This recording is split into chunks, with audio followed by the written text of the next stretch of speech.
What is up, everyone? Welcome to round one of the Portland Monthly Premodern Paper Magic Afternoons August 2024 tournament. We got a couple of rad decks to get into, so let's dive into the deck lists. First up, we have Alec returning to the camera with his WUG Terrageddon list. This has done pretty well for him in the past, including winning a monthly not too long ago. This list is pretty unique in that it splashes blue for meddling mages and just some other fun stuff throughout. A very strong list, which comes as no surprise, having Terravor be one of the better decks in the format. And overall, like I said, it's done very well for him, so let's see how it goes. Next up, we have Saul on a list I'm gonna just call Mono Black Control. This list is not quite pit rack because while we do have the racks, we do not have the pits, and while we are running creatures like Skittering Scourge and Hypnotic Specters and Cabal Interrogator, I guess you could argue is a creature, but it's really just recursive discard. We are also running 3 Ensnaring Bridges. There is plenty of other discard in the main as well. This is a unique brew, and I am gonna honestly have to see how it plays. It looks like Saul just put all his favorite black cards into a deck, shuffled up, and wants to play with it, which would make a good name for a show. Anyways, the sideboard is also equally unique. We got a Meek Stone, we got a Vicious Hunger, which is some life gain against mono red decks. We have 4 Engineered Plagues, which is smart.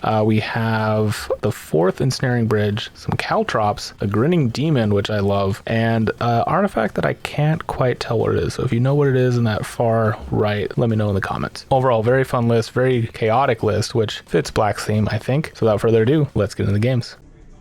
And here we go. Alex is on the left, Saul is on the right. I did say in the deck tech that this is going to be an interesting matchup for sure. Saul is able to get rid of a lot of Alec's hand, but on the other side, Alec has Call the Herds, which definitely help with hand disruption, and having Terravors that honestly want you to put lands in the graveyard. Could be a close game, although it looks like Alec is going to be shuffling it back, looking for a better 6 here.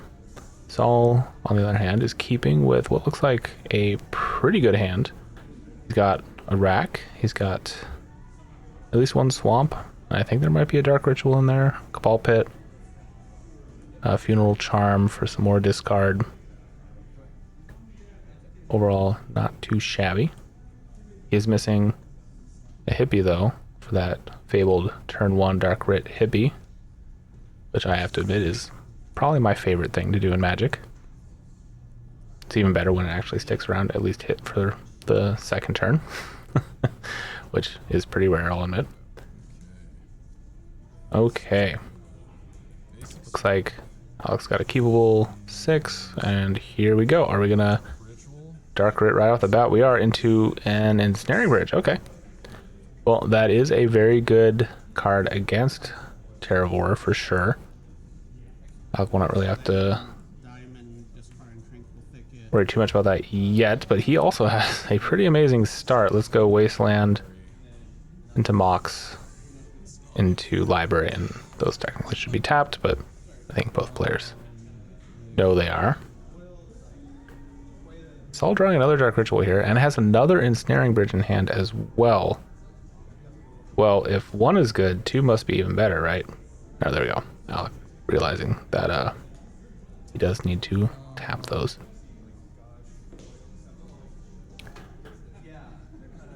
Now, Saul is hesitating playing out this Cabal Pit.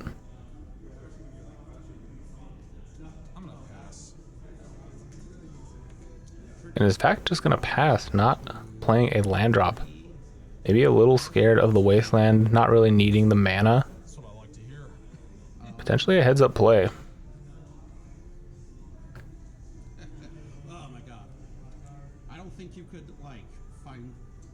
I think at this point you can correctly guess what your opponent is on, Terrageddon, and not wanting to feed their library, or their graveyard I should say, makes a lot of sense. Alright, looks like I think Alec just took 4 points here to draw 2 and still didn't hit a land drop. Unfortunate. Alright, Saul hitting another basic swamp. And is just going to pass. And here we go. 2 more lands for Alec. They were just hiding under those 3 cards.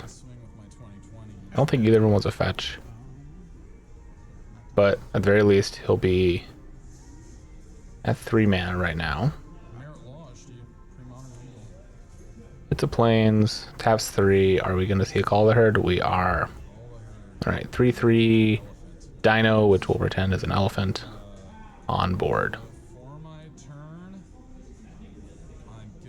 Also doesn't have trample, but you know.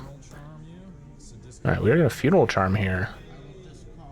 We can Alec discard something.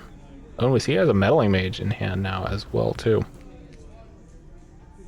Meddling Maging against Saul's deck could be a little tricky. This is definitely not a standard deck. And Alec, I think correctly guessing that a mono black deck playing in Snaring Bridge is probably not going to have creatures worth Swordsing. And I think that's the correct call. Alright, the Cabal Pit is coming down now. He does have a discard card in hand. I believe that's Unburden. 3 mana.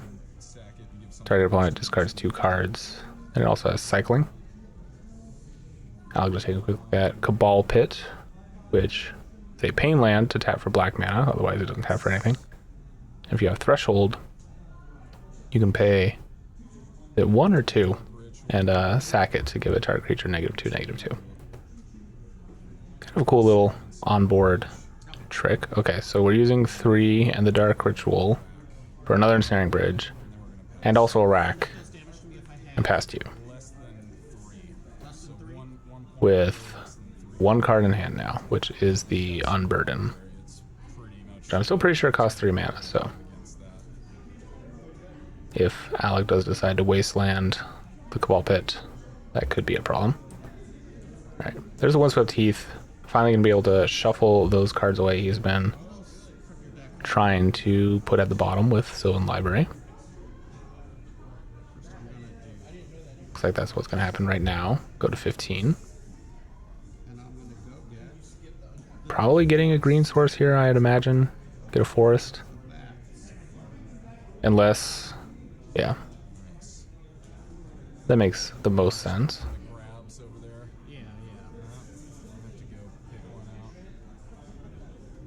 Now, I'm not sure how many naturalizes Alec plays in the main.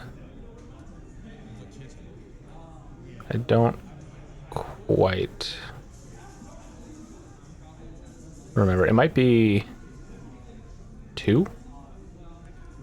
I'm sure you guys can go back and take a look. But instead, we're just going to be flashing back all the herd. And now there's 2 3/3s. Just building up a board. Waiting to break free. He's going to need 2 naturalizes though with that double bridge. That is quite a lock. Alright, looks like the Unburden is going to come down here. It's all taking his first damage of the game. Discard whatever 2 you want.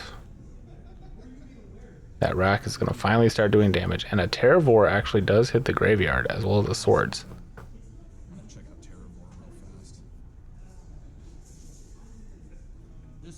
I think Saul just not recognizing it because it's in the new frame. Or maybe he just hasn't played against a Terravore deck. Like I said, he doesn't always come to all the pre-modern events, so he could have missed the last wave of Terravore decks that were being played. In which case, in game 2, assuming Alex sees any creatures, an Oath switch might be in store. Alright, gonna hit the Cabal Pit. Not giving you 3 mana. Too little too late, but might do something later. There are a lot of 3-drops in Saul's deck. And Alec thinking about this Meddling Mage. He can cast it, getting blue from the Mox. And that is what's going to happen. What are we naming?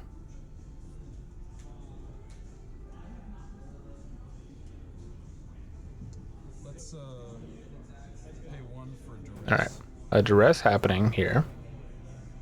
Gonna hit the second Meddling Mage. And do you just blackmail? Yeah. I think blackmail would have been the better call here, because you don't know what's in hand. Blackmail does hit lands, which is one reason why it's so cool. And honestly, in a discard deck, late game blackmail is better than a duress. If your opponent only just has 3 cards, they do have to show all of them, even if they're lands. But now, Saul is empty-handed. Alec is looking at his library stack and deciding if he wants to take damage now. It looks like he does. He's going to take 4 to draw 2. So he'll only be taking 1 next turn. He's going to pass. Well, how about a Funeral Charm make you discard a card? It's all functionally making him pay 5 life for that card. Harsh. And Alec really just wanted to see a naturalize here to take care of the rack. But no, it's just going to say go. He's at 4. There's another Funeral Charm. Oh, same as the first. You discard a card, take 2.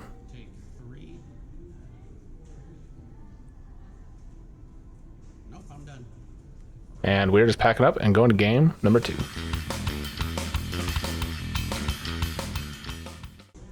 And here we are in game number 2.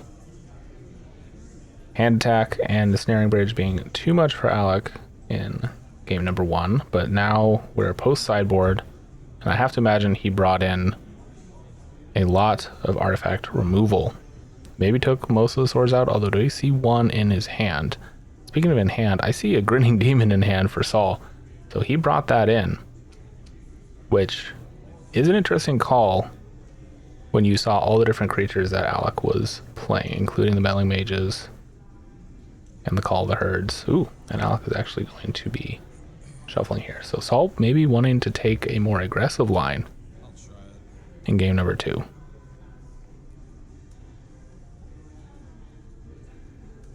Hopefully Alec can get a Cubble 6 going down cards, especially when you know you're against a discard deck, is never a great feeling. At least that's what my opponents tell me. I always play the discard deck. Don't know if there's any Pioneer fans. Well, I was going to say any Pioneer fans of on the channel, but is anyone really a fan of Pioneer? I think most of us just tolerate it. Anyways, long story short, Waste Not is my go-to deck in Pioneer. So that gives you any indication of what kind of sicko I am. All right, looks like this is going to be a Keepable 6 from Alec. And are we pitching the Mox? Interesting. Okay. Maybe deciding that the Mox mana is not worth the 1 less card in hand against a rack deck. Oh no, there is 2 Moxes actually. This is a proxy from one of our earlier Portland meetups. And it's going to pitch the Lair and say go. Plays a Treetop Village as well. Ooh, there's a hippie. We have a Dark Ritual hippie, folks. We're going to get to see it. All right. Crack in the Bloodstained Mire. Get a Swamp. Notably, didn't change his dice from last game. Only took a point of damage last time, so it doesn't even have to fix it this time. But now, I'm going to get to see my favorite thing in Magic. Dark Ritual and a hippie. Is it great? Sometimes. Not in modern Magic, that's for sure, but in pre-modern and especially in old school, it is very strong if your opponent doesn't have a response. Although we know that... Well, actually, we don't know, because Alec... Yeah, he mulliganed his hand that had the swords. Oh no. Oh no. Well, this is going to get very interesting. Alright, Windswept Heath. Probably grabbing a Plains here, just in case. Although a Forest actually would make more sense, so you can Terror if you need to. But no, we're going to get a Plains. Have all the lands we need. And Meddling Mage coming down. What is the Meddling Mage going to name? The rack actually might be a good call here. I'm just going to say go. It's all looking a little land heavy. He does have a Duress and a Grinning Demon.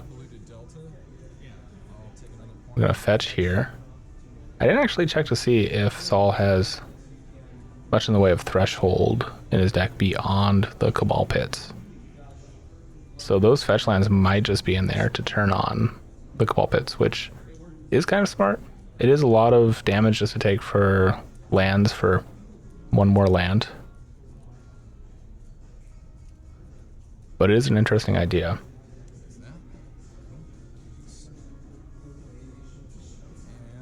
And right now he is very much in the driver's seat. Let's just do a quick Duress, make sure the path is clear. Couple of lands in hand, both wastelands actually. And swinging in for 2. Go ahead and pitch one of them. Wasn't really going to matter, so no randomization was needed. Alright, I believe that's a second Meddling Mage for Alec.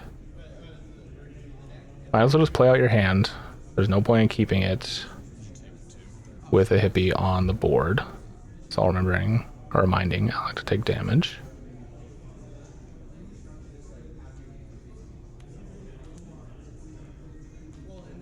Oh, interesting. It was another Mox. Okay. And instead, we're going to just start the beatdown. Swinging in for 5. This is a race. Alec can win. It might be his best path to victory, but there's an Ensnaring Bridge. And the way this is set up, well, I don't think it's going to quite work. Yeah, I was going to say he could cast the Ensnaring Bridge and functionally have 2 cards in hand, but no, he'll have 3, so the Treetop can still get in. I do appreciate the variety of swamp arts that Saul's rocking. I'm actually not super familiar with this one. Is this one Ice Age? Or is it... Yeah, I'm not actually super familiar. Is it Mirage? Might be Mirage.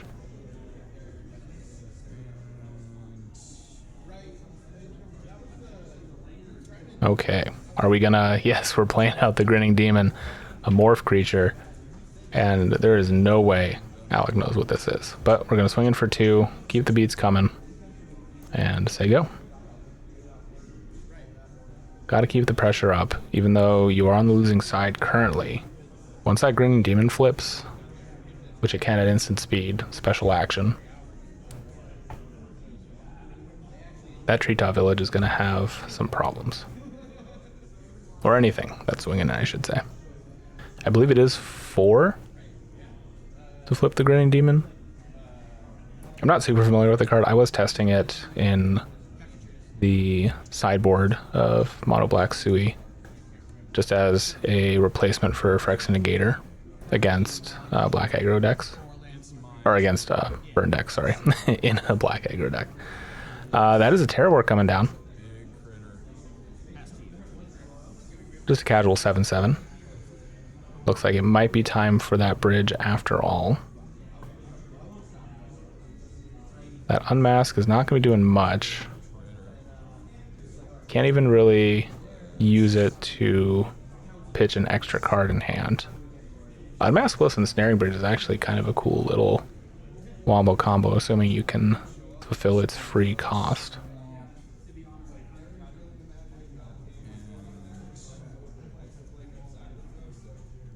And yeah, I think the bridge is going to come down here. The Grinning Demon's too big to be blocked. Or to block the Terravor. Sorry, the Terravor is too big to block the Grinning Demon. Words are hard, folks. So yeah, Ensnaring Bridge makes a lot of sense. Now, the Treetop and the Meddling Mage can still get in. Oh, sorry, just the Meddling Mage can still get in. He has 2 cards in hand. So we're trading 2 for 2, which is a race that Saul is going to lose currently. He's only at 10. Alec sitting a little more comfortable at 13. And Saul, I think, deciding if he wants to block here to avoid taking 2. I think that's the right call. That demon is not gonna sneak in. And unless you have a removal spell. No, okay, he's just gonna let the damage through. Gemstone Mine coming down. Ooh, alright, that's gonna win races. Very timely copy of the rack. But first, let's swing in for 2.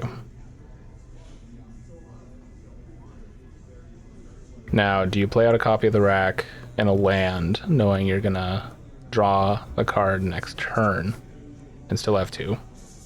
And no, we're actually gonna pass with 3 in hand. Or are we? There's no way you don't play out the rack here.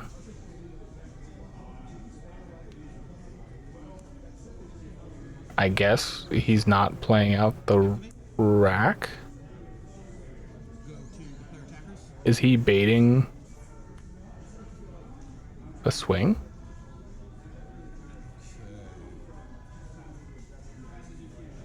Very interesting line of play.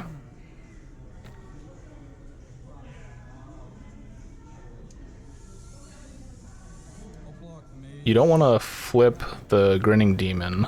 Okay, he is going to reveal it. We'll block the Meddling Mage. Then take 3. The Meddling Mage will die. Because it is a 2-2 trading with a 2-2.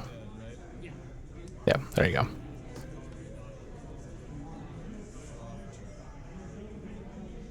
Yeah, I don't fully understand the line here. Alright, he drew a second rack. He has to play these, right? Terror going to the graveyard. Should have played the first one last turn. But here we go. 6 damage. Coming in.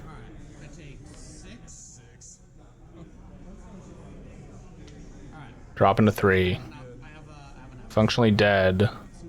Yep, that's not going to do it. And Saul is going to take down round number 1 with a clean 2-0. All right, those were some interesting games for sure. Always love to see the mono black deck doing its thing. Thank you all for watching. Make sure to like and subscribe if you want to see more videos like this. And if you want to support the channel even more, there is a Patreon link in the video description below. That money goes towards gear upgrades, travel expenses, and just making more pre-modern videos. All right, guys, thank you so much for watching. I'll catch you next time.